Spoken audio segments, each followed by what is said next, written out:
4 दिने महोत्सवको पहिलो दिन 30 गते हामीले त्यहाँ खाना महोत्सवदेखि अन्य सांस्कृतिक गतिविधिका कार्यक्रमहरू गर्छौँ। 31 गते मुख्यमन्त्रीको प्रमुख आतिथ्यमा हामीले त्यो नयाँ वर्षको त्यो बेलामा भव्य उद्घाटन गर्छौँ, नयाँ वर्षको सङ्घारको कार्यक्रम। र त्यहाँ हामीले विद्यालय स्तरका नृत्य प्रतियोगिता प्रतिभाको खोजी भन्ने कार्यक्रम चाहिँ पालिकाले त्यसैलाई जोडेर हामीले त्यो नयाँ प्रतिभाको खोजी भनेर बन्दीपुरका 9वटा माध्यमिक विद्यालयहरूका यो नृत्य प्रतियोगिता पनि राखेका छौँ।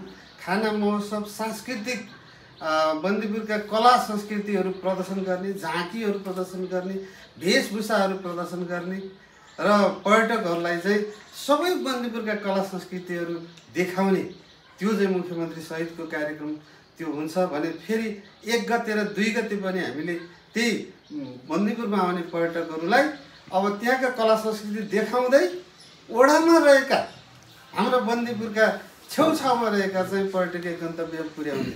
जस्तो हामीले अस्ति एउटा कार्यक्रम सञ्चालन गरेका थियौँ मुकुन्देश्वरीमा। म तनहुँ जिल्लाका हाम्रा सबै पत्रकारज्यूहरूप्रति आभार व्यक्त गर्छु। हामीले एउटा पत्रकार सम्मेलन गरेका थियौँ बन्दीपुरमा, मुकुन्देश्वरी चैते दसैँ मेला भनेर। यस्तो प्रचार भयो, यो तनहुँ जिल्लाकै हाम्रो पत्रकारज्यूहरूले यति प्रचार गरिदिनु भएछ, त्यो यति भिड थियो त्यो मैले सोचेकै थिइनँ। किनभने अघिल्लो वर्ष हामी 50 जना थियौँ जम्मा, यो वर्ष चाहिँ त्यहाँ करिब 5000 भन्दा बढीको भिडभाड थियो। त्यस कारणले पनि त्यो कार्यक्रम हामीले सञ्चालन गऱ्यौँ। त्यो एउटा ऐतिहासिक ठाउँ हो। त्यहाँ चाहिँ राजा मुकुन्देश्वरको दरबारका भग्नावशेषहरू, इनारहरू, मन्दिर, टुँडी खेल, घोडा तबेला, राजाको भारदरी सभा गर्ने चाहिँ एउटा प्राङ्गण छ।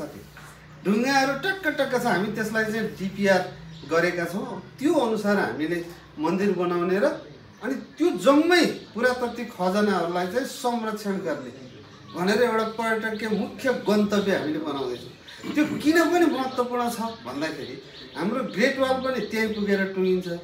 तर हाइकिङको लागि पर्यटकहरूलाई बिहान उठेर हाइकिङ गर्नको लागि पनि त्यो एकदमै महत्त्वपूर्ण छ र त्यसरी त्यो विकास गर्दैछौँ। नमुना हामी त्यहाँ पनि पुर्याउँछौँ र नमुना होमस्टे भनेर रामकोटलाई हामीले घोषणा गरेका छौँ र त्यसका पूर्वाधारहरूको काम यो वर्ष पनि चलेको छ र 82मा पनि हामीले त्यसलाई नमुना होमस्टेको रूपमा विकास गर्दैछौँ।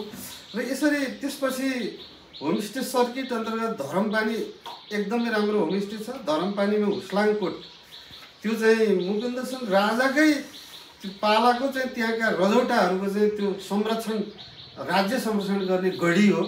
त्यो गढी हामीले संरक्षण गरेका छौँ। अहिले यो वर्ष पनि संरक्षण काम अगाडि बढेको छ। त्यो दरबारको गढी चाहिँ अवलोकन गराएर त्यसपछि फेरि यता कोरिका होमस्टे हुँदै अनि बन्दीपुरका अन्य महत्त्वपूर्ण पर्यटकीय स्थलहरूमा घुमाउने पर्यटकहरूलाई र त्यसरी नै समय लम्ब्याएर बन्दीपुर बस्ने पर्यटकको वृद्धि गर्ने। र अर्को हामीले यो पदमार्गको विकास पनि गरेका छौँ।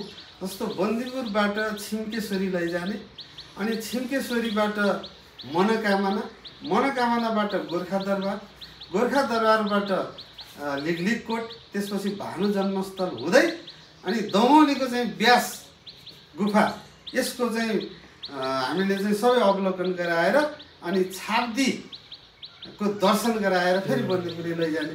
यसको हामीले स्थलगत एउटा सर्वे गरिसकेका छौँ। यसलाई चाहिँ अब हामी हाम्रा चाहिँ पत्रकार साथीहरूसँगै पनि यो एउटा फेरि प्रचार प्रसारको काम यो भिजिट बन्दीपुर 2025 मा सञ्चालन हुन्छ।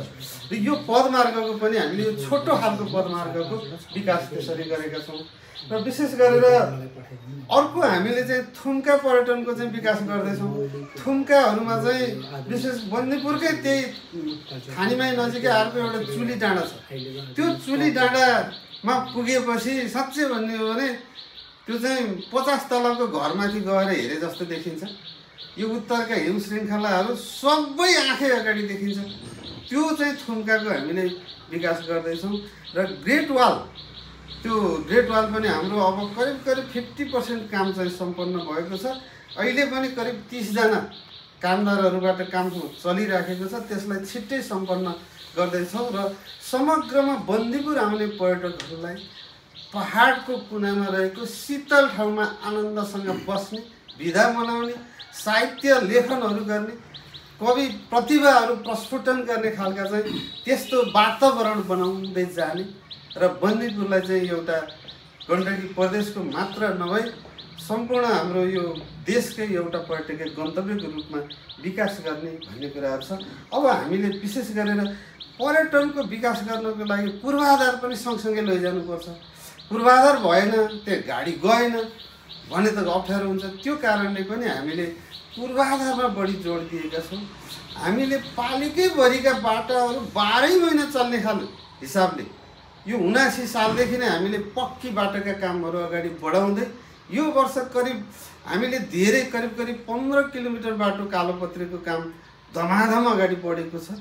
त्यो भयो भने पर्यटकहरूलाई सहज हुन्छ भन्ने हिसाबले पनि पहिलो प्राथमिकतामा हामीले त्यसलाई राखेका छौँ। र यो पर्यटनलाई फरक किसिमका पर्यटकहरू बन्दीपुर आउनुहुन्छ। कृषि, एग्रो टुरिज्म, त्यस्तै गरेर साहित्य लेखन सम्बन्धीको पर्यटकहरू, धार्मिक पर्यटनहरू, यो सबैलाई भित्र्याउने हिसाबले बन्दीपुरले यो खण्डको रूपमा चाहिँ पर्यटनको विकास गरेको छ। र यसलाई हामीले मूर्त रूप दिनको लागि यो भिजिट बन्दीपुर 2025 लाई यो वर्षैभरि हामीले यस्ता इभेन्टहरू गर्दै अगाडि बढ्दैछौँ। हरेक महिना 2टा इभेन्टहरू गर्ने भनेर हाम्रो घोषणा छ र त्यो अवधारणा अनुसार चाहिँ हामी अगाडि बढिरहेका छौँ। र अहिले यहाँ हाम्रो हरि सरले भने चाहिँ यो देशमै सबैभन्दा चाहिँ विशाल समूहको कौरा नृत्य हामी त्यो पनि अब मलाई लाग्छ यो पुष माघतिर अथवा असोजदेखि माघसम्मको बिचमा त्यो कार्यक्रम गर्छौँ। धेरै 100-200 जना मान्छे एकैचोटि नाच्ने नचाउने त्यो कार्यक्रम पनि हामी त्यसरी नै गर्छौँ। त्यो मात्रै नभइकन हामीले रक क्लाइम्बिङ, ऱ्याफ्टिङ अनि प्याराग्लाइडिङका कामहरू पनि यो अहिले कन्टिन्यू चलिरहेको छ। हामीले ऱ्याफ्टिङलाई 2 भागमा बाँडेका छौँ। एउटा मर्स्याङदी नदीमा, अर्को चाहिँ यहाँ दमौलीबाट यहाँ तल यहाँ तलबाट सारङघाट हुँदै वहाँ चाहिँ गाईघाटसम्म पुर्याउने हामीले त्यसको एउटा नमुना परीक्षण हुन त पहिलेदेखि भएको छ। पालिका लेभलबाट हामीले त्यो काम पनि गरिसकेका छौँ। यो असाध्यै राम्रो यो ऱ्याफ्टिङको चाहिँ साहसिक पर्यटनको अन्तर्गत हामीले यसलाई पनि समावेश गरेर अगाडि बढाएका छौँ। र अब हामीले यो प्रचार प्रसार यो चाहिँ सामाजिक सञ्जालदेखि विद्युतीय माध्यमबाट प्रचार प्रसार गर्नको लागि साना चाहिँ डकुमेन्ट्रीहरू बनाउने, त्यसलाई चाहिँ प्रचारको माध्यमबाट फ्याँक्ने र छापा पत्रकारहरूबाट, छापा पत्रकारिताबाट पनि बन्दीपुरका विभिन्न क्षेत्र समेटेर प्रचार प्रसार गर्ने कुराहरूलाई गाउँपालिकाले र यो भिजिट बन्दीपुरको टिमले प्रमुखताका साथ अगाडि बढाएको छ। र हाम्रो त्यो क्यालेन्डर अनुसारै हामी त्यसलाई चाहिँ अगाडि बढाउनेछौँ। र समग्रमा बन्दीपुर केवलकार जुन बन्दीपुरको एउटा अभिन्न अङ्ग हो, ठुलो निज क्षेत्रबाट चाहिँ करिब 600 करोडको लागतमा त्यहाँ धेरै पूर्वाधारहरू निर्माण हुँदैछन्। केवलकार सञ्चालित छ भने त्यहाँ bungee jump, zip flyer, Siddhagufa ropeway र अनि सेमिनार हल 800 क्षमताको सेमिनार हल पनि बन्दैछ। यसले पनि बन्दीपुरको पर्यटनलाई अझ उचाइमा पुर्याउनेछ। र यसरी समग्र यो भिजिट बन्दीपुरको नयाँ वर्ष 2082 को कार्यक्रमलाई पूर्ण रूपमा सफल बनाई धेरै पर्यटकहरू आउने पर्यटकलाई प्याकेजको रूपमा अन्य ठाउँहरूमा लगेर चाहिँ बन्दीपुरको पर्यटनलाई चलायमान बनाई गतिशील अवस्थामा अगाडि बढाउनको लागि यो हाम्रो यो भिजिट बन्दीपुर 2025 को यो नयाँ वर्ष 2082 वैशाख 1 गतेलाई सफल बनाउनको लागि तपाईहरु सबै